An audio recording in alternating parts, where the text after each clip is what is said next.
ঢাকার পানিতে ক্ষতিকর মাত্রায় পাওয়া গেছে এমন এক ধরনের রাসায়নিক উপাদান যার ফলশ্রুতিতে নানা রকম শারীরিক জটিলতা সহ হতে পারে ক্যান্সারের মতো প্রাণঘাতী রোগ। সম্প্রতি এক গবেষণায় উঠে এসেছে এমন তথ্য। গত ২৯ May environment and social development organisation ESDO এবং আন্তর্জাতিক দূষণকারী নির্মূল নেটওয়ার্ক IPEN বাংলাদেশ টেক্সটাইল এবং পানিতে PFS শিরোনামে একটি যৌথ গবেষণা প্রকাশ করে, যাতে বলা হয় ঢাকার নদী, লেক ও কলের পানি এবং পোশাকে এই রাসায়নিকের অস্তিত্ব পাওয়া গেছে।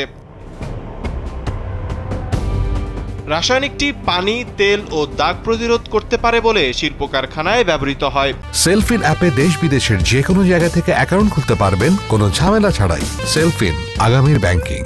বিষাক্ত এই রাসায়নিকের নাম PFAS বা পার অ্যান্ড পলিফ্লুরোঅ্যালকাইল, যার বাংলা নাম চিরকালের রাসায়নিক। দীর্ঘ সময় এ রাসায়নিক পরিবেশে স্থায়ী হয় বিধায় এর এই নামকরণ করা হয়েছে।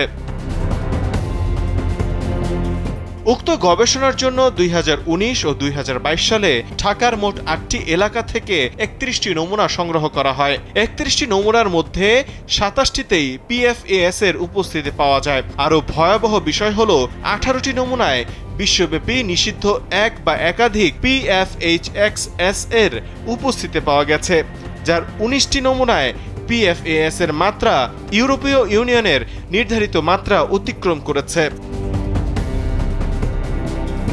২০১৯ সালে সাভারে কর্ণতলী নদী PFAS রাসায়নিকের মাত্রা প্রস্তাবিত EU সীমার ৩০০ গুণেরও বেশি এবং ২০২২ সালে হাতিরঝিল লেক থেকে সংগ্রহিত নমুনাতে PFOA এবং PFOAS উভয় রাসায়নিকের উপস্থিতি পাওয়া যায়, যা বর্তমানে নির্ধারিত ডাচ নিরাপদ সীমার ১৮৫ গুণ বেশি। তাছাড়া পুরুষদের জন্য তৈরি করা একটি জ্যাকেটে বিশ্বব্যাপী নিষিদ্ধ রাসায়নিক PFO এর উপস্থিতি শনাক্ত করতে সক্ষম হন গবেষকরা।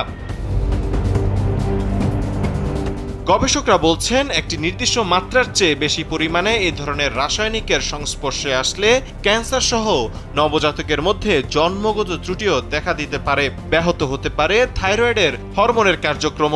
বাংলাদেশ একটি আন্তর্জাতিক টেক্সটাইল উৎপাদন কেন্দ্র হওয়ায় এই খাত থেকে বিষাক্ত রাসায়নিক নির্গমনের প্রবণতা বাসিন্দাদের উচ্চ ঝুঁকির মধ্যে ফেলছে এবং একই সাথে নীতি নির্ধারকরা বিষয়টি সমাধানে ধীর গতিতে কাজ করছে বলেও মনে করছেন সংশ্লিষ্টরা। তৌহিদুল ইসলাম তারেক, কালবেলা।